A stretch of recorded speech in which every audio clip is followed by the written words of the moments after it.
Une icône s'en est allée. Alors, nous allons en parler avec Jean-Marie Kassamba, Constilleka. Bienvenue, Jean-Marie Kassamba. Bonsoir. Voilà. Alors, Constilleka, c'est une icône dans la culture congolaise. Aussi, c'est un journaliste. Qu'est-ce qu'on peut retenir de cette icône, surtout pour les jeunes générations? Écoutez, je vais essayer d'être le plus calme, le plus serein possible pour rendre hommage à mon ami, mon collègue, mon compagnon, Constilleka. Constilleka était un homme des médias, un grand producteur, un présentateur, un maître des cérémonies, un homme de culture. Constilleka était à la fois le verbe, l'élégance, le côté bling-bling, chic de notre métier. Dans les années 90, en France, on était moins de 10 à façonner la culture africaine, à la culture afro-caribéenne, on peut dire ça comme ça. Il y avait Claude Siard, Benson Diakité, Jean-Marie Kassamba, Constilleka, Yves Zogbo Junior. Il y avait aussi Abombé Mevegué. Voilà. L'ancien journaliste de TV5 Monde. Hein. Oui, bien évidemment. TV5 On était là depuis Radio Tzabala 106.3, rue Pierre Picard, dans le 18e arrondissement, métro Barbès, pour ceux qui connaissent Paris, avec Nicole Sarr. Ils doivent tous m'écouter et me suivre ce soir, à façonner la culture. Les groupes que vous connaissez, Zouk Machine, Kassav, Frédéric Mewé, Wenge Musica, Papa Wemba, Tchalamwana, Youssou N'Dour, Nayan Kabel, oui, la grande sœur de la femme de Constilleka. Tous nous les avons façonnés dans ces mondes, dans ces microcosmes parisiens de la presse, des showbiz, ce qu'on pouvait appeler les nuits parisiennes. Nous étions parmi les premiers à produire des émissions sur TV5, qui s'appelait TV5 tout court, pas Monde, TV5 tout court. Consti était l'un des premiers d'ailleurs à proposer une émission, un talk show à TV5. Je suis venu après avec mon ami Michel Lobé, qui est aujourd'hui à Londres, qui était également à Paris à l'époque. On a produit des émissions pour MPC, pour TV5, ensuite Radio France Internationale. Et puis Constilleka et Yves Zogbo sont rentrés en Côte d'Ivoire. African Music Awards. C'est là qu'on a connu Koffi Olomide. La relation entre Koffi Olomide et la Côte d'Ivoire, c'est Constilleka. C'est Yves Zogbo Junior, c'est Ahmed Bakayoko. Voilà. Alors, et donc, Consti, c'est l'un des rares à avoir dit qu'un journaliste, ça doit vivre de son métier. Ça doit être payé cher. Un journaliste, ça doit prendre les business class. Ça doit rouler dans des grosses voitures. Et Constilleka était un homme qui était respecté.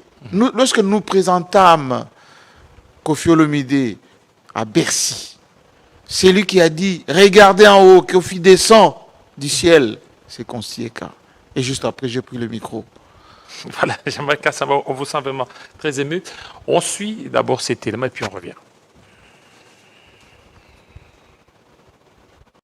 Certaines figures marquent une époque et d'autres marquent des générations. Constilleka s'en est construit les deux durant sa carrière. L'Afrique perd une figure de l'audiovisuel bien connue sur le continent et ailleurs. Journaliste, animateur et producteur, surnommé le roi de la télé, Constilleka a marqué plusieurs générations par son charisme, son professionnalisme et son influence dans le paysage audiovisuel africain, notamment au Cameroun, sa terre natale, où il a fait rêver plusieurs générations de téléspectateurs à travers des émissions qu'il créait et animait sur des personnalités et les artistes avant de s'envoler pour la Côte d'Ivoire pour continuer son œuvre et mettre plus tard sur pied le groupe des médias Ken Télévision, dont il était jusqu'alors le président directeur général, ainsi que la radio Voltage 2. Emporté par un malaise, sa disparition suscite de vives émotions, d'où de nombreux confrères, personnalités et artistes lui rendent hommage, saluant son parcours et son apport dans le métier. Ami des stars, notamment en République démocratique du Congo,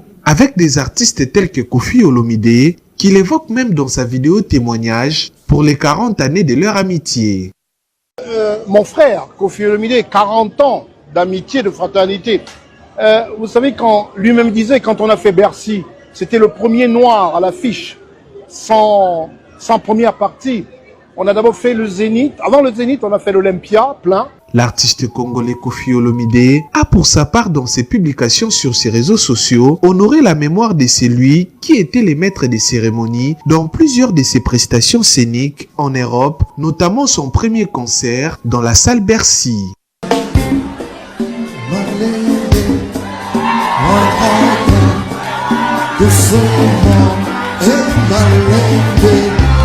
Fally Ipupa également a dans une story sur ses réseaux sociaux rendu hommage à celui qu'il considère comme son grand frère. Consti Eka avait une relation étroite avec plusieurs musiciens congolais. Ce décès à Abidjan, hors du territoire camerounais, rappelle la dimension régionale de son activité. Consti Eka ne se limitait pas à un marché national, il évoluait dans un écosystème médiatique ouest-africain de plus en plus interconnecté.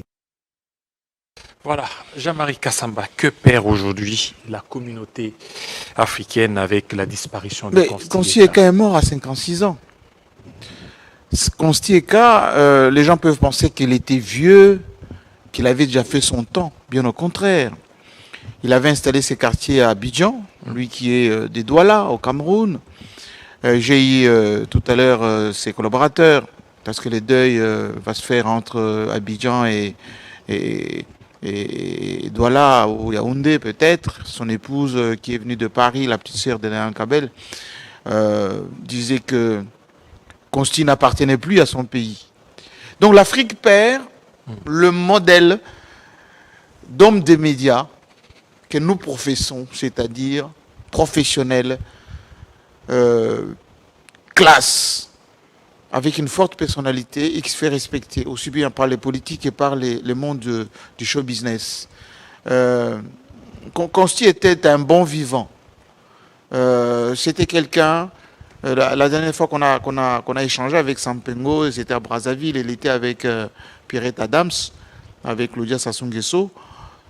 Consti me disait, il faut que je vienne à Kinshasa m'installer. Comme Yves était venu ici, on a passé 3 ans ici à Kinshasa, pour faire quelque chose à partir de Kinshasa. Vous savez, la vie que nous avons a besoin de reconnaissance de notre vivant. Et Consti a été reconnu de son vivant. Il a fréquenté, vous avez vu tout à l'heure la photo avec Edith Bongo, mais il a été dans tous les palais. À Yaoundé, à Abidjan, à Libreville, en France, etc. Oui, là, avec Edith Bongo, la première dame du Gabon, la fille aînée de Sassou Nguesso. Et Consti, c'était ça, la proximité. Avec les hommes du pouvoir, avec les stars. Lui-même était star. Et donc... S'il y avait un conseil que je peux donner à ceux qui suivent la génération qui essaie de s'installer dans ce monde, c'est d'être exigeant, c'est de travailler, beaucoup travailler, de soigner le travail, de montrer que la vie mérite d'être vécue que lorsque vous laissez des marques indélébiles. Consti Eka, que vous allez écouter, continuer à écouter à travers toutes les chansons des artistes. Il n'y a pas un seul artiste panafricain qui ne cite Consti Eka. Il était au-delà de l'Afrique, les Antilles, les Caraïbes, etc., etc. Et donc cet homme qui est parti tragiquement, parce qu'il était à son bureau lorsqu'il a fait ses malaises, on l'a ramené à l'hôpital, c'était trop tard. Yves Zogbo me disait tout à l'heure, il faut qu'on rende hommage à notre ami. C'est ce que nous sommes en train de le faire. Joseph Andjou, qui était bouleversé également. Nous avions perdu Alain Mévégué à Mobé. Voilà, Consti est parti. C'est la vie des hommes. Voilà. Est-ce que vous pensez que son œuvre peut continuer après lui? Mais bien évidemment, c'est que nous sommes en train de dire, c'est que vous êtes aujourd'hui, c'est que nous professons aujourd'hui. C'est cela l'héritage. Les grands hommes laissent l'air marque, l'air feeling, un peu comme Michael Jackson qui a laissé le style, on l'appelait le pape de cette musique internationale qu'on appelle les rock aujourd'hui. Mais Konsti Eka va laisser quoi? Le Star System, le VIP, la production audiovisuelle, l'indépendance. Nous étions les premiers à produire pour les chaînes de télévision. À l'époque, on nous achetait une émission sur TV5 à $5 000, pauvres $5 000. On trouvait que c'était beaucoup dans les années 90. Aujourd'hui, on en produit pour plus que ça. C'est pour vous dire que Konsti, rien que son nom, va évoquer African Music Awards, va évoquer Voltage, va évoquer quoi? Les soirées bling bling, mais aussi l'élégance, le verbe, la prestation. C'est l'homme qui portait deux montres. Une montre à gauche, une montre à droite. C'est qu'il est distingué des autres, Konsti. C'est qu'il est distingué des autres parce que il était d'abord professionnel. Okay. Si vous mettez Konsti ici, vous lui posez des questions, il va vous parler dans un français correct, avec une culture générale qui tienne la route. Konsti n'était pas camerounais, il était panafricain. Il parlait avec Jacob de Varieux, il parlait avec Johnny Hallyday, il parlait avec Koffi Olomide, il parlait avec Extra Musica. Tous ces artistes, Fally Ipupa, les jeunes qui aujourd'hui viennent d'arriver, l'ont connu comme grand frère. Et je salue Fally, qui les salue, RIP, grand frère. C'est comme Ahmed Bakayoko. Voilà les mentors avec Radio Nostalgie, Abidjan, qui ont lancé la musique africaine. Là, ils vont retrouver Konsti, il va retrouver Tchalamona, il va retrouver... Voilà, et comment l'on devrait certainement honorer la mémoire de ces grands hommes?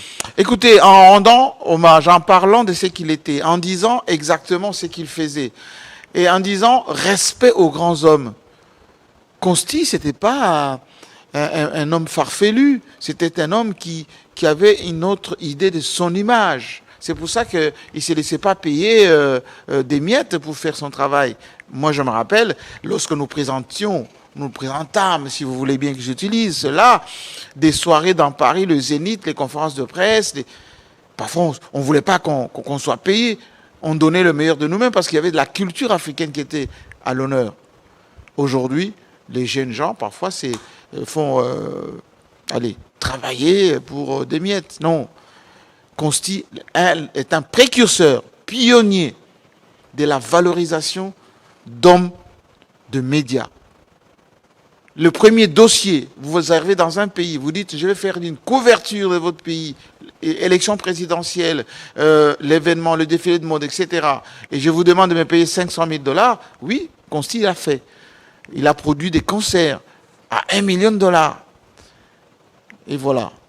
Alors, un mot aux jeunes qui aspirent aussi à une carrière comme celle de Konsti, les jeunes d'aujourd'hui. Il faut avoir de l'ambition. Konsti, comme moi, à un moment donné, il a dit à Paris, non, j'arrête de rester à Paris, c'est trop petit, c'est l'Afrique, c'est chez nous. Il est rentré d'abord au Cameroun, à Douala, il a monté sa radio, sa télé, il est reparti à Abidjan, il a réactivé son bureau, il est mort à Abidjan, dans son bureau, il a produit sur place.